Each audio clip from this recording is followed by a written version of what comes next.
Hi hello ನಮಸ್ಕಾರ. Speed news ವಿಶೇಷ ಕಾರ್ಯಕ್ರಮಕ್ಕೆ ಸ್ವಾಗತ. ನಾನು ಸುನಂದ ಅನ್ಸೂಯ. ವಿಧಾನ ಪರಿಷತ್ ಚುನಾವಣೆಯಲ್ಲಿ ಸ್ವಪಕ್ಷದ ಶಾಸಕರೇ ಅಡ್ಡ ಮತದಾನ ನಡೆಸಿರೋದು BY ವಿಜೇಂದ್ರ ಅವರ ಒಂದು ರಾಜಕೀಯ ಭವಿಷ್ಯಕ್ಕೆ ಸಂಚಕಾರ ತಂದಿದೆ ಅಂತಲೇ ಹೇಳಬಹುದು. ಈ ಅಡ್ಡ ಮತದಾನ ಏನಿದೆ, ಈ ಅಡ್ಡ ಮತದಾನವನ್ನ ದೆಹಲಿ ಬಿಜೆಪಿ ನಾಯಕರು ತುಂಬಾ ಸೀರಿಯಸ್ ಆಗಿ ತಗೊಂಡಿದ್ದಾರೆ. ಅಡ್ಡ ಮತದಾನ ನಡೆಸಿರುವಂತಹ ಶಾಸಕರ ಜೊತೆಗೆ ಪಕ್ಷದ ಹಿಡಿತ ತಪ್ಪಿರುವಂತಹ ಕೆಲವೊಬ್ಬ ಪ್ರಮುಖ ನಾಯಕರ ತಲೆದಂಡಕ್ಕೂ ಇದೀಗ ಚಿಂತನೆಯನ್ನ ನಡೆಸಿದ್ದಾರೆ ಹೈಕಮಾಂಡ್ ಅವರು. ಇದರಲ್ಲಿ ವೆರಿ ಇಂಪಾರ್ಟೆಂಟ್, ಬಿಜೆಪಿ ರಾಜ್ಯಾಧ್ಯಕ್ಷ ಸ್ಥಾನದಲ್ಲಿ ನಾನಿನ್ನೂ ಸಹ ಮುಂದುವರಿಬೇಕು ಅನ್ನುವಂತಹ ಮಹದಾಸೆಯನ್ನ ಇಟ್ಕೊಂಡಿದ್ದಂತಹ BY ವಿಜೇಂದ್ರ ಅವರ ಸ್ಥಾನಕ್ಕೆ ಇದೀಗ ಕಂಟಕ ಇರುವಂತಹ ಮಾತು ಕೇಳಿ ಬರ್ತಾ ಇದೆ. BY ವಿಜೇಂದ್ರ ಅವರ ಅಧಿಕಾರಾವಧಿ ನವೆಂಬರ್ನಲ್ಲಿ ಮುಕ್ತಾಯ ಆಗುತ್ತೆ. ಈಗ ನಡೆದಿರುವಂತಹ ಅಡ್ಡ ಮತದಾನದ ಘಟನೆ ಏನಿದೆ, ಅದರ ಮೇಲೆ ಒಂದು ಏನಿದೆ ಮುಕ್ತಾಯ ಆಗುತ್ತಲ್ಲ ಅಧಿಕಾರಾವಧಿ, ಅದರ ಮೇಲೆ ನೇರವಾಗಿ ಪರಿಣಾಮ ಬೀರುತ್ತೆ. ರಾಜ್ಯ ಬಿಜೆಪಿ ಘಟಕದಲ್ಲಿರುವಂತಹ ಒಂದು ಒಳಜಗಳ ಏನಿದೆ, ಬಣ ರಾಜಕೀಯ, ವಿಜೇಂದ್ರ ಅವರ ನಾಯಕತ್ವದ ವಿರುದ್ಧ ಅಸಮಾಧಾನ ಇದೆ ಅನ್ನುವಂಥದ್ದು ಈ ಅಡ್ಡ ಮತದಾನದ ಮೂಲಕ ಗೊತ್ತಾಗ್ತಾ ಇದೆ. ಅಂದ್ರೆ ಪಕ್ಷದಲ್ಲಿ ಯಾವ ರೀತಿಯಾದಂತಹ ಅಸಮಾಧಾನ ಇದೆ ಅನ್ನೋದು ಈ ಒಂದು ಅಡ್ಡ ಮತದಾನದಿಂದ ಗೊತ್ತಾಗ್ತಾ ಇದೆ. ರಾಜ್ಯ ಬಿಜೆಪಿ ನಾಯಕತ್ವದ ಬಗ್ಗೆ ಈಗ ಹೈಕಮಾಂಡ್ ಅತೃಪ್ತಿಯಲ್ಲಿದೆ ಅನ್ನುವಂತಹ ವರದಿಗಳು ಸಹ ಸಿಗ್ತಾ ಇದೆ. ಇನ್ನು ವಿಧಾನ ಪರಿಷತ್ ಚುನಾವಣೆಯಲ್ಲಿ ಎಕ್ಸ್ಪೆಕ್ಟ್ ಮಾಡಿದಷ್ಟು ವೋಟ್ಗಳು ಸಿಗದೇ ಇರೋದು ಪಕ್ಷದ ನಾಯಕತ್ವಕ್ಕೆ ಒಂದು ಮುಜುಗರ ಅಂತಲೇ ಹೇಳಬಹುದು.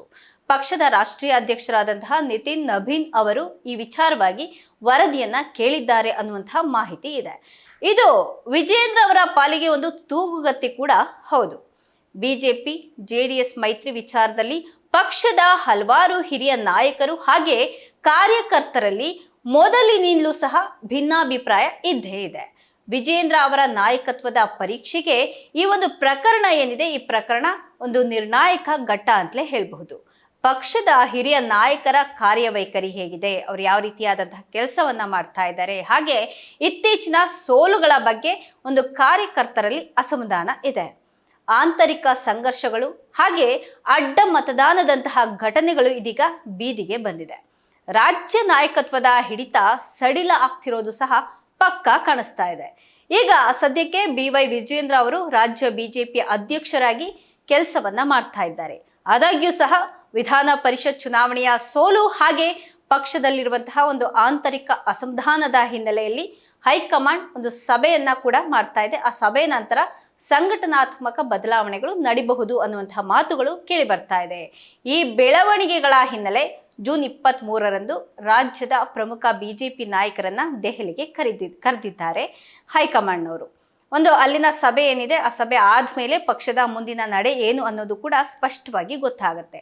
ಹಾಗೇನೆ ಪಕ್ಷದ ರಾಷ್ಟ್ರೀಯ ಅಧ್ಯಕ್ಷ ನಿತಿನ್ ನಬೀನ್ ಅವರು, ಕರ್ನಾಟಕ ಬಿಜೆಪಿ ರಾಜ್ಯಾಧ್ಯಕ್ಷ BY ವಿಜೇಂದ್ರ, ವಿರೋಧ ಪಕ್ಷದ ನಾಯಕ R ಅಶೋಕ್ ಹಾಗೆ ರಾಜ್ಯ ಉಸ್ತುವಾರಿ ರಾಧಾ ಮೋಹನ್ ದಾಸ್ ಅಗರ್ವಾಲ್ ಅವರನ್ನ ಜೂನ್ 23ರಂದು ದೆಹಲಿಗೆ ಕರೆಸ್ಕೊಳ್ತಿದ್ದಾರೆ. ಯಾಕೆ ಪಕ್ಷ ಸೋಲ್ತು, ಇದಕ್ಕೆ ಈ ಸೋಲಿಗೆ ಕಾರಣ ಹಾಗೆ ಹೊಣೆ ಯಾರು, ಈ ಪಕ್ಷದ ಆಂತರಿಕ ಶಿಸ್ತಿನ ಉಲ್ಲಂಘನೆ ಬಗ್ಗೆ ಚರ್ಚೆ ಮಾಡೋದಕ್ಕಾಗಿ, ಜೊತೆಗೆ ಎಲ್ಲದಕ್ಕೂ ಸಹ ಒಂದು ಕ್ಲಾರಿಫಿಕೇಶನ್ ತಗೊಳ್ಳೋದಕ್ಕೋಸ್ಕರ ಈ ಸಭೆಯನ್ನ ಕರೆದಿದ್ದಾರೆ ದೆಹಲಿಯಲ್ಲಿ. ಹಾಗೆ ಈ ಸಭೆಯ ನಂತರ ರಾಜ್ಯದ ಒಂದು ನಾಯಕತ್ವ ಏನಿದೆ ಅದರ ಬಗ್ಗೆ ಕೂಡ ಹೈಕಮಾಂಡ್ ಮಹತ್ವದ ನಿರ್ಧಾರಗಳನ್ನು ತೆಗೆದುಕೊಳ್ಳುವಂತಹ ಸಾಧ್ಯತೆ ಕೂಡ ಇದೆ. ಅಡ್ಡ ಮತದಾನ ಪ್ರಕರಣವನ್ನ ತನಿಖೆ ಮಾಡೋದಕ್ಕೆ ಬಿಜೆಪಿ ಈಗಾಗಲೇ CT ರವಿ, N ಮಹೇಶ್ ಹಾಗೆ ಮಹೇಶ್ ತೆಂಗಿನಕಾಯಿ ಅವರನ್ನೊಳಗೊಂಡಂತಹ ಒಂದು 3 ಸದಸ್ಯರ ಸಮಿತಿಯನ್ನ ಕೂಡ ರಚನೆ ಮಾಡಿದೆ ಅಂತೆ. ಈ ಸಮಿತಿ ಜೂನ್ 25ರೊಳಗೆ ವರದಿಯನ್ನ ಕೊಡಲೇಬೇಕು. ಇನ್ನು ಈ ಪಕ್ಷದಲ್ಲಿ ನಾಯಕತ್ವ ಬದಲಾವಣೆ ಬಗ್ಗೆ ಹೇಳೋದಾದ್ರೆ, ಯತ್ನಾಳ್ಗೆ ವಿಪಕ್ಷ ನಾಯಕನ ಸ್ಥಾನ ಕೊಡಬೇಕು ಅಂತ ಹೇಳಿ ಕುಮಾರ್ ಬಂಗಾರಪ್ಪ ಅವರು ಬೇಡಿಕೆಯನ್ನ ಇಟ್ಟಿದ್ದಾರೆ. ಅವರ ತಪ್ಪುಗಳು ಏನೇ ಇರಲಿ, ಅವ್ರು ಏನೇ ಮಾಡಿರ್ಲಿ ಅದನ್ನ ಮನ್ನಿಸಿ ಮತ್ತೆ ಪಕ್ಷಕ್ಕೆ ಕರೆತಂದು ಬಿಜೆಪಿ ವಿಪಕ್ಷ ನಾಯಕನ ಸ್ಥಾನವನ್ನ ಕೊಡಬೇಕು ಅಂತ ಹೇಳಿ ಕುಮಾರ್ ಬಂಗಾರಪ್ಪ ಅವರು ಹೇಳಿಕೆಯನ್ನ ಕೊಟ್ಟಿದ್ದಾರೆ. ಪಕ್ಷದಿಂದ ಉಚ್ಚಾಟನೆ ಮಾಡಿದ್ರು ಸಹ ಯತ್ನಾಳ್ ಅವರು ಬಿಜೆಪಿ ಪರವಾಗಿಯೇ ಮತವನ್ನ ಹಾಕಿದ್ದಾರೆ. ಅವರ ಒಂದು ಪಕ್ಷ ನಿಷ್ಠೆ ಏನಿದೆ, ಆ ನಿಷ್ಠೆಯನ್ನ ಪರಿಗಣನೆ ಮಾಡಿ ವಿಪಕ್ಷ ನಾಯಕನ ಅಧಿಕಾರವನ್ನ ಕೊಡಬೇಕು ಅಂತ ಹೇಳಿ ಆಗ್ರಹವನ್ನ ಮಾಡಿದ್ದಾರೆ. ಒಟ್ನಲ್ಲಿ ಒಂದ್ ಕಡೆ ಅಡ್ಡ ಮತದಾನದ ಕಳಂಕದಿಂದ BY ವಿಜೇಂದ್ರ ಅವರ ತಲೆ ಮೇಲೆ ತೂಗುಗತಿ ತೂಗ್ತಾ ಇದ್ರೆ, ಇನ್ನೊಂದ್ ಕಡೆ ಯತ್ನಾಳ್ ಅವರ ಭಾಗ್ಯದ ಬಾಗಿಲು ತೆಗೆಯುತ್ತಾ ಅನ್ನೋದನ್ನ ಕಾದು ನೋಡ್ಬೇಕಾಗಿದೆ. ಇದಾಗಿತ್ತು ಇವತ್ತಿನ ವಿಶೇಷ. ನಿರಂತರ ಸುದ್ದಿಗಾಗಿ ನೋಡ್ತಾ ಇರಿ ಸ್ಪೀಡ್ ನ್ಯೂಸ್ ಕನ್ನಡ. ಸುದ್ದಿ ನಿಮ್ಮದು, ವೇಗ ನಮ್ಮದು.